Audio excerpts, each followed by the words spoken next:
La reforma energética está con nosotros, Claudia, don Eugenio Vázquez, que es el director del Colver, y le aprecio muchísimo, que conoce muchísimo de estos asuntos. Eduardo de la Torre, que cuando fue legislador también supo hacer, ¿no? Y empezar a mover lo que es la reforma energética, y por supuesto el investigador don Rafael Arias Hernández. La reforma energética, Eugenio, es la reforma que merece este país. Eugenio, ¿cómo estás? Muy buenas tardes. Hola, muy buenas tardes a todo tu auditorio de Noticias, Claudia, Ramsés y los compañeros de la mesa. Gusto saludarlos como siempre. Es una reforma que México estaba necesitando. No sé si es del alcance que el país necesitaba para competir con éxito en este momento. Lo que sí tengo claro es que teníamos que transitar hacia un cambio. Sí. No debemos olvidar que ya nada más quedábamos en un estatus prácticamente de país exótico, México e Irán, en el régimen en el que manejamos nuestros hidrocarburos. Es decir, ya pasábamos de un país retrasado en materia de hidrocarburos, de materia energéticos, a ser realmente ya un ave de otro planeta. Ahora, ¿cuál es el contenido? Bueno, la gran discusión son los contratos que se aprobaron, ¿no? Sobre todo el que está haciendo mucho ruido es el de licencias, pero también está el de utilidad compartida, el de exploración compartida, y hay otra figura, pero realmente la que está haciendo ruido que en la oposición y en la opinión pública es el famoso de licencias, que implica que se extraiga la empresa del hidrocarburo y que se pueda llevar a otro lado, por ejemplo, a refinar. Sin embargo, también hay avances sólidos, como por ejemplo podemos hablar de la Comisión Nacional de Hidrocarburos, que se crea y se le da autonomía a la Comisión Reguladora de Energética para que realmente sean estos organismos quienes regulen todo el sector y finalmente haya un orden, ¿no? en lo que se está aprobando. También hay otro avance, que es el fondo estabilizador de estabilidad económica, que está pensado para financiar las pensiones universales, y por otro lado para que en caso que haya crisis económica en el país tengamos ahí un guardadito, como decía mi abuelita, que pudiéramos usar en épocas de vacas flacas. Creo que sí hay avances, creo que va a traer una gran cantidad de inversiones. Se habla en algunas estimaciones modestas de 500,000 empleos en los próximos años, quizá en la próxima década. Hay gente que está hablando de muchos más que esos. Lo que sí es un hecho es que Veracruz, una entidad donde se generan todos los tipos de energía que existen en este país, incluyendo la nuclear, se verá beneficiado con la llegada de nuevas inversiones. Eduardo de la Torre, ¿es la reforma que tú empezaste a cocinar desde el 2006? ¿Se parece a la reforma que tú empezaste a manejar como legislador allá en el Congreso de la Unión? Es una discusión que ya tiene, como decía Rafa Arias, nuestro querido amigo, muchos años que estamos tratando de implementar y llevar a cabo. Por ejemplo, de la reforma que se hizo en la 60ª legislatura, se aprobó que la creación de una nueva refinería en Tula, precisamente. Hoy nos enteramos que está cancelada.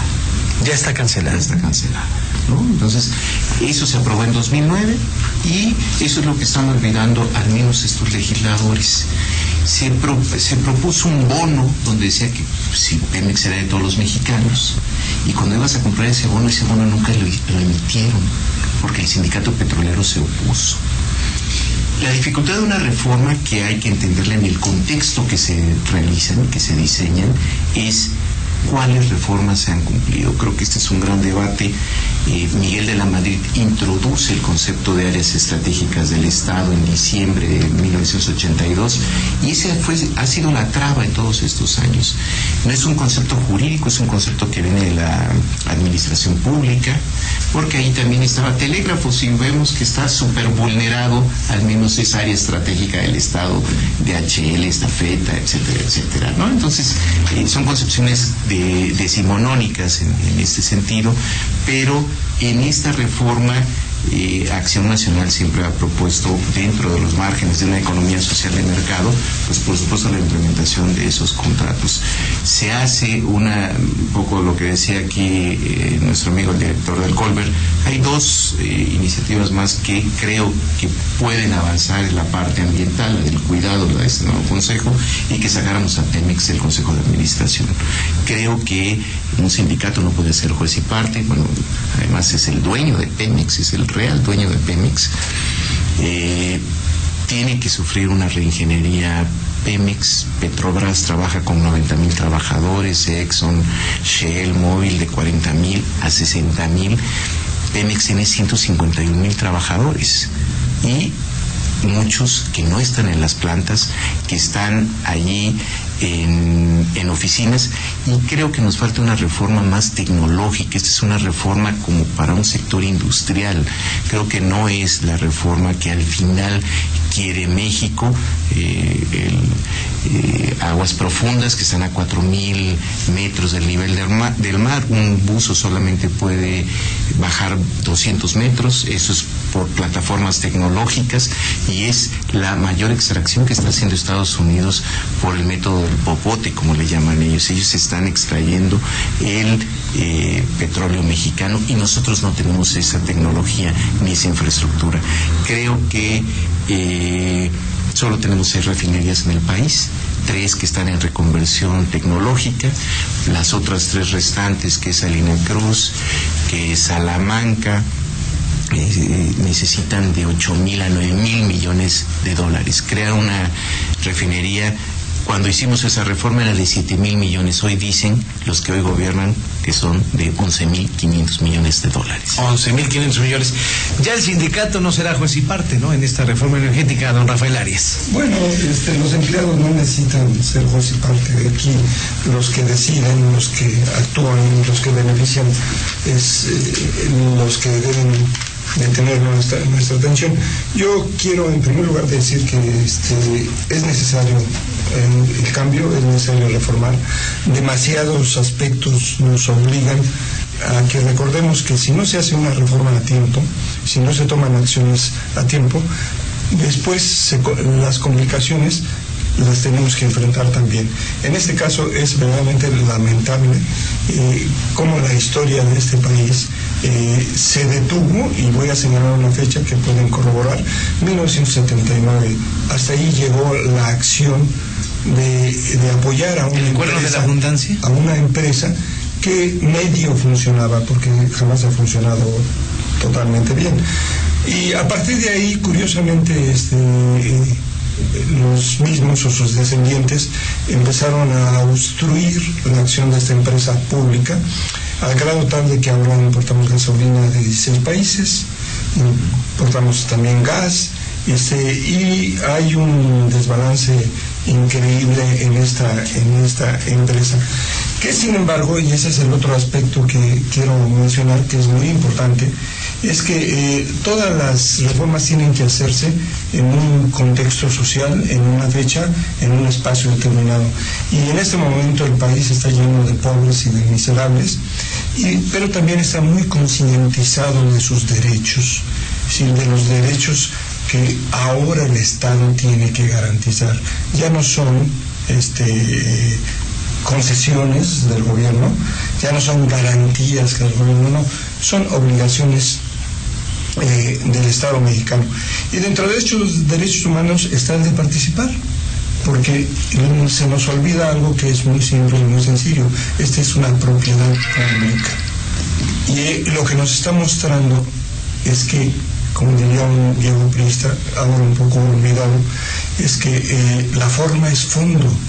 Tospeño, por cierto, sí.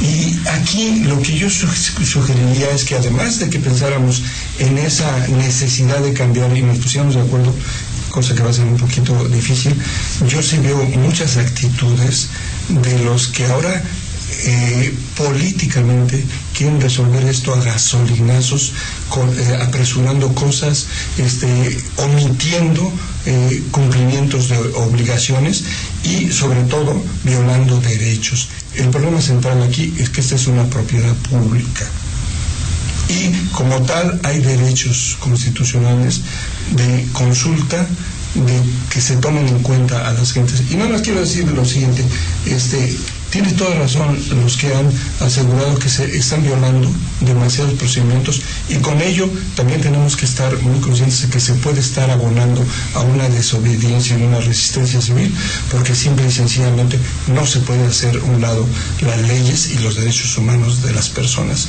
De que tenemos que cambiar, eso no hay duda.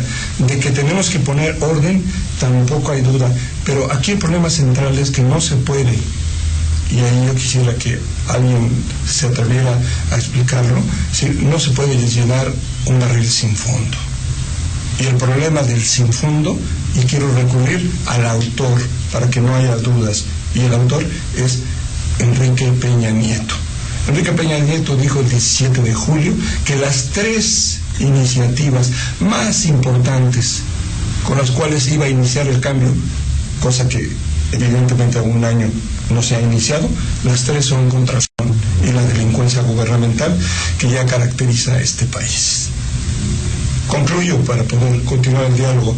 No es tan simplista y tan fácil. Por favor, no es de cuentas y de espejistas. No van a bajar los precios.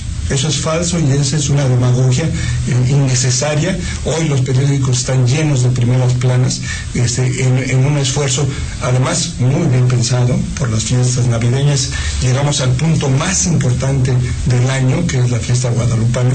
Nos guste o no nos guste, es el día más importante del año, mucho más importante que el de los informes de todos los que ya se caracterizan por su ineficiencia.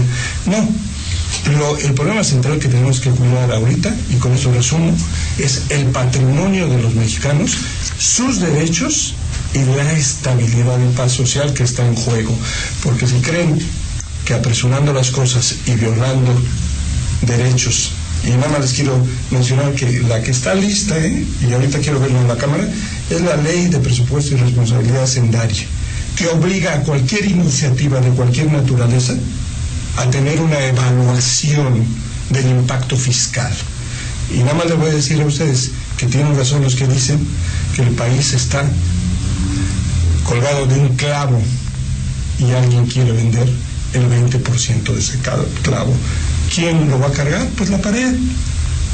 Y esto está relacionado con temas fiscales que ya tienen sus efectos y que el gobernador del Banco de México dijo que iban a tener efectos inflacionarios. Desde luego que tiene efectos inflacionarios, pero ya tiene efectos en deuda.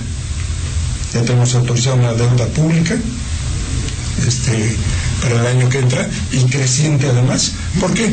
Porque el efecto de una privatización alguien lo tiene que pagar. Y quiero señalar nada más, la mejor forma de engaño que tenemos desde que llegó Hernán Cortés es cambiar espacio y tiempo. Vendrán tiempos mejores al futuro. En algún lugar se es feliz otro espacio. Aquí el problema central es que las inversiones no van a llegar el año que entra. No van a llegar dentro de 2 años, para acabar pronto. Es decir, y es igual como el anuncio de los 62,000 millones de inversiones en el puerto de Veracruz. Falso. Son 62,000 millones que se invierten en Manzanillo y Veracruz. Y cuando se asomen ustedes a la proporción de cuánto se lleva Manzanillo, verán ustedes el efecto real. Con esto quiero simplemente decir que sí tenemos que trabajar, tenemos que cuidar esta posibilidad de diálogo, y los felicito por habernos invitado, y de aceptar que las otras personas piensan pues de manera diferente, pero ese es un derecho que tienen todos, y así sea un indígena, una ama de casa, tiene derecho a opinar sobre lo que es el patrimonio público, lo que pertenece a todos los mexicanos. Sin embargo, Eugenio, al hablar de esta reforma energética se hablaron de modificaciones a los artículos, en donde yo he visto que países como China y otros países han necesitado de la inversión extranjera para lograr explotar el petróleo. Es decir, Ramsés, lo que estamos haciendo, permitiendo la inversión por un lado, es que lleguen las inversiones, ya lo veremos que nos enseña en los próximos años. Yo creo que sí, están llegando ya las inversiones aún bajo el esquema anterior, inclusive en Veracruz ya hay empresas particulares que están explotando los ductos de transportación de gas natural, y ahí están los datos en la Comisión Reguladora de Energía.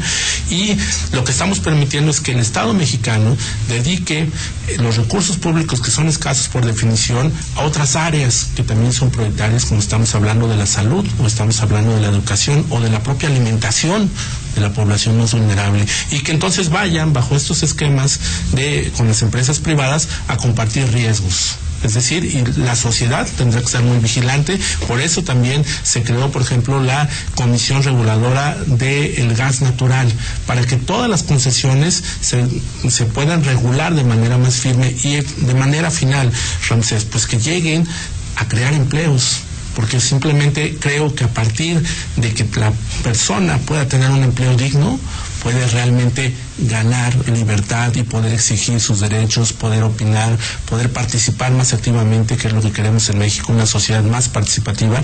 Pero yo sí soy un convencido de que va a traer un impulso al crecimiento económico de este país en el mediano y largo plazo. Eugenio, ¿el petróleo es de los mexicanos?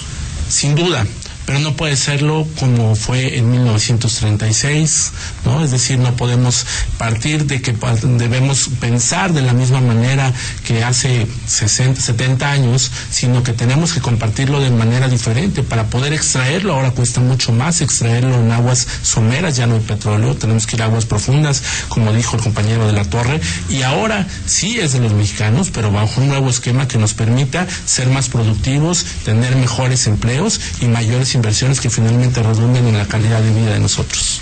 Eduardo de la Torre, el petróleo es de los mexicanos, se está privatizando, ¿qué está pasando? Mira, yo creo que en ese sentido hay que partir del diagnóstico, un poco ya lo decía nuestro amigo Rafael Arias. 4 litros de los que se consumen en este país son importados. Tenemos 10 años de que los recursos, al menos en crudo, puedan ser finitos. Cantarell, que se está agotando, reduce su producción desde el año 2004. Te cuesta extraer un barril de petróleo, producimos más o menos 2.5 millones de barriles al día, $7. Y Chicontepec, $70. Es un poco esta parte que decía Rafael Arias, la ineficiencia de esta empresa pública también. Y en ese sentido, pues tienes que llegar a fórmulas económicas mixtas, diría yo. Yo por eso puse el ejemplo del uso de la tecnología para esta extracción, que no la tiene el gobierno mexicano. Y lo que no se tocó... Y eso es caro, ¿no? Es muy caro. Para darles un ejemplo, esas plataformas que son vía satélite, tienes que rentarlas con 3 o 4 años de anticipación. Por eso yo coincido con nuestro amigo el maestro Arias, que la inversión no va a llegar ni el próximo año ni dentro de 2 años. Entonces, ese es el realismo energético en el mundo de este tipo de empresas que se dedican a esta extracción. Y yo le apuntaría, porque si tenemos ese recurso que es finito a 10 años, girar hacia energías eólicas, geotermia. Eso es la parte donde México tiene que transitar en este momento. Pero yo te diría, Acción Nacional vota, por supuesto, este intento de reforma otra vez de lo que no es una pero reforma. sí le satisfizo a Acción Nacional. Sí, la Acción Nacional puso en las últimas negociaciones que el sindicato de Pemex saliera del Consejo de Administración. Y aquí Carmen Gutiérrez le pregunta a los tres, y quiere saber su opinión, que si consideran ustedes que expulsar del Consejo del Sindicato Petrolero beneficia a Pemex. Hay un régimen, independientemente que le sea yo la palabra a los demás compañeros, no se modificó el régimen fiscal de Pemex, que no solamente es una vieja demanda del ingeniero Cárdenas, sino que también Diego Fernández de Ceballos sale a hacer como esa tercera propuesta. Hacienda daña en cuanto a la tasa de impuestos a Pemex. Entonces, eso, si no lo vemos, dimos un salto sin arreglar. Pero entonces la reforma hacendaria no era quitarle esa carga fiscal a Pemex. No, por supuesto que no. No. La reforma fiscal se redujo a una miscelánea fiscal. Sí, se cambió, ¿no? Se diluyó, pero yo diría eso para darle la voz a mi querido amigo Rafael, y seguimos con el debate, por supuesto. Claro, yo creo que Eugenio y Lalo han apuntado aspectos muy interesantes y además ineludibles, porque efectivamente no se puede tener un gran patrimonio y tener a la gente desempleada, ¿sí? Efectivamente tenemos que buscar las nuevas tecnologías, pero yo creo que lo que tenemos que hacer para dejar de ser los alumnos de la maestra, nos gusta ser los alumnos de la maestra, no leemos bien, no entendemos matemáticas y no escribimos ni en defensa propia. Yo creo que lo que tenemos que ver es que es un problema con una complejidad mayor. Es decir, la asociación con el capital privado no nos debe espantar, y yo creo que ahí debe China lo ha hecho. Es parte del mercado. Lo que a mí me preocupa, y quiero recalcar, es la disasociación, la irresponsabilidad respecto a la propiedad pública. Los mexicanos, como buenos alumnos de la maestra, llegamos y nos sentamos y decimos aquí, bueno, ¿esto de quién es? Es de todos. Y entonces Rafaela es como es muy vivo, dice, si no es de todos, no es de nadie, y si no es de nadie, es mío.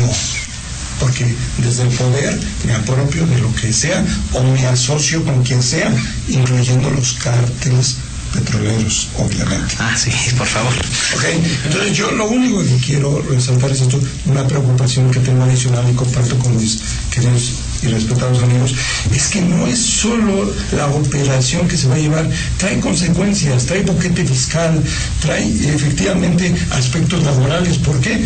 Porque ahora sí que, como en el viejo manifiesto comunista, un fantasma recorre la Cámara de Senadores, el fantasma de Beth Champs. No votó ni en defensa propia, creo que ni pasó lista. ¿Por qué?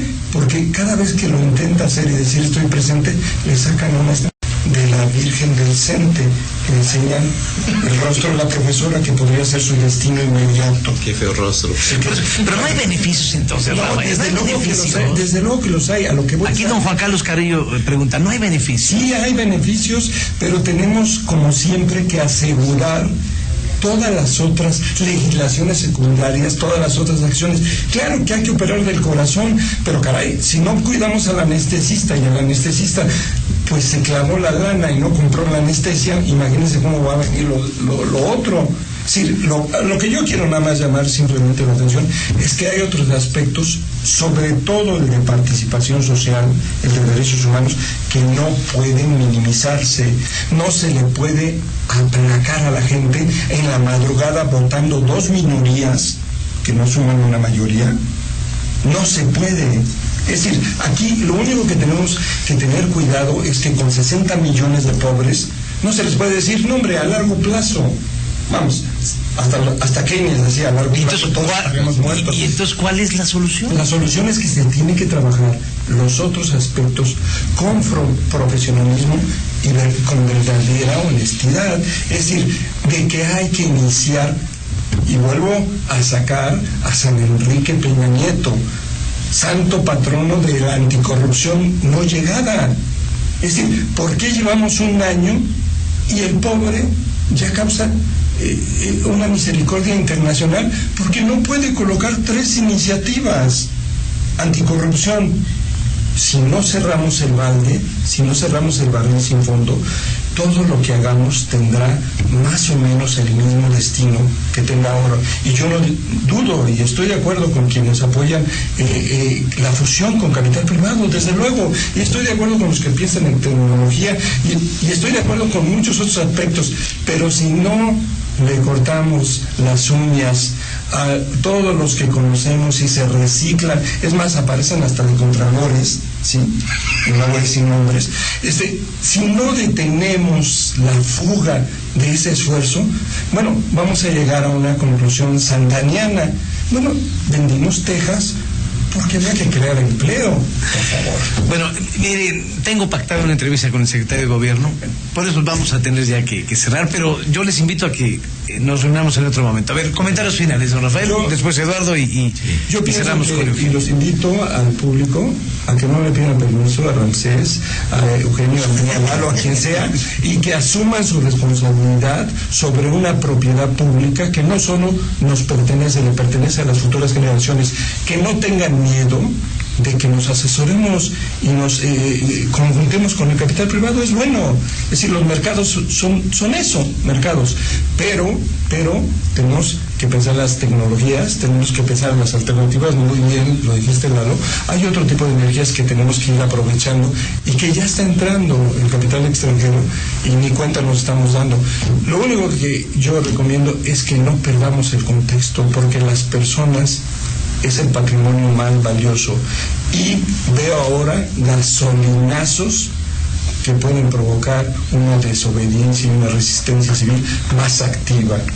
Yo creo que lo que tenemos que tener es cuidado en todos los aspectos. El problema no es tan simple, no es tan plano, es un poquito más complejo, y que tenemos que enfrentar los cambios con responsabilidad, desde luego, porque lo otro es fatal, quedarse como si nada, como muy bien lo dijiste, seguir igual que hace 50 años, pues no, 60, no, desde luego que no, pero que asumamos esto con responsabilidad y respetando el derecho de todos. Si un indígena no habla español, no es doctor de la Universidad X, no, el señor tiene derecho a ser consultado, o al menos díganme en qué se basa que no puedan los dueños del patrimonio público de este país expresar su opinión. Muchas gracias, maestro Rafael Arias. Eduardo de la Torre. Un dato que no aparece en esta reforma y en este debate. En 1993 se creó una refinería en Estados Unidos en asociación de Pemex con Shell, es decir, en la época de Carlos Salinas, y pudo brincar porque estaba en otro territorio. Y es paradójicamente la refinería que más produce.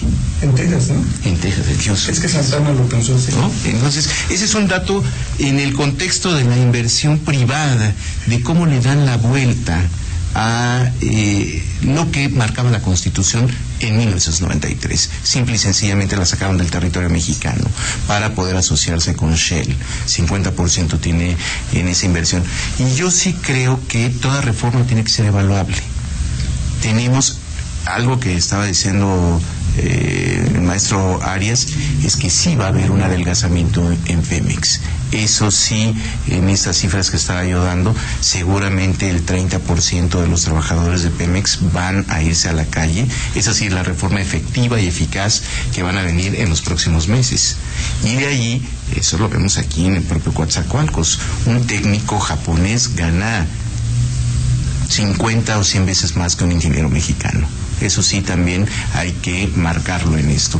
Y es una reforma que vamos a ver qué implicaciones. Yo coincido en que está mucho más movilizada la gente hoy en el país, y al final creo que sí se va a mover a México nuevamente en este contexto. Muchas gracias, Eduardo de la Torre. Eugenio Vázquez, director del Colbert. Maestro Eugenio, tus comentarios finales. Gracias, Ramsés. Nada más decirte que como economista te digo que no hay que tenerle miedo a las importaciones. Yo estoy seguro que en el corto plazo habrá muchas inversiones, pero no en refinería, por una simple y llana razón. La refinería no es negocio comparado con la extracción de hidrocarburos. Entonces no vendrán refinerías privadas porque no es ahí donde está el interés. Seguiremos importando gasolina y no hay que tenerle miedo si nos sale más barato importarlas que producirlas. Segundo, creo que es un paso correcto, es un paso en la dirección correcta. Claro, no nos va a alcanzar. Para ser competitivos necesitamos mucho más, como dijeron mis compañeros, modernizar al sindicato, no solamente a la compañía. En la reforma se propone que CFE y Pemex sean empresas públicas productivas, pero para lograrlo hace falta mucho más que modificar la ley. Hay que hacer muchas otras cosas y debemos estar muy atentos para estar vigilantes de que se hagan las cosas de manera adecuada y que se respeten los derechos laborales. Y por último, me gustaría anotar algo. También tendremos que estar muy atentos, cada quien desde su trinchera, como ciudadanos, como investigadores, como políticos, como lo que no querramos, de que las nuevas explotaciones de los hidrocarburos en este país se hagan con respeto al medio ambiente. No se vale que vayamos a entregar la riqueza petrolera o a transar con ella, justa o injustamente, pero que se trance con ella, echando a perder el futuro de las generaciones que están detrás de nosotros. Hay que respetar el medio ambiente y si queremos ser competitivos y productivos, solamente es de manera sustentable. Pues Eugenio Vázquez, muchas gracias, director del Colbert. Mi querido Eduardo, muchas gracias, maestro Eduardo. Muchas gracias, maestro Rafael Arias. Felicidades a ustedes, porque los medios de comunicación no deben ser medios, deben ser enteros. Los felicitamos. Con toda... Un saludo a todo tu auditorio, a todos los ustedes. Muchas gracias, Eduardo. Muchas gracias. Vamos a una pausa, nada más dime, ya való entonces ya el Senado, ya való. Efectivamente, tras más de 20 horas de discusión, ya concluyó la aprobación de la reforma en lo general y lo particular. Se aprueban nuevas modalidades de contratación. Ahí está. Ahí está, entonces, después de 20 horas de... Bueno, entonces, pero nos volvemos a ver en otra ocasión. Cuando quieran. Cuando quieras. Hay varios temas que el público del 88.9 se los va a... Reforma política. Reforma política. También. Pero si se anda tronando los dedos, se quedan los de la Torre.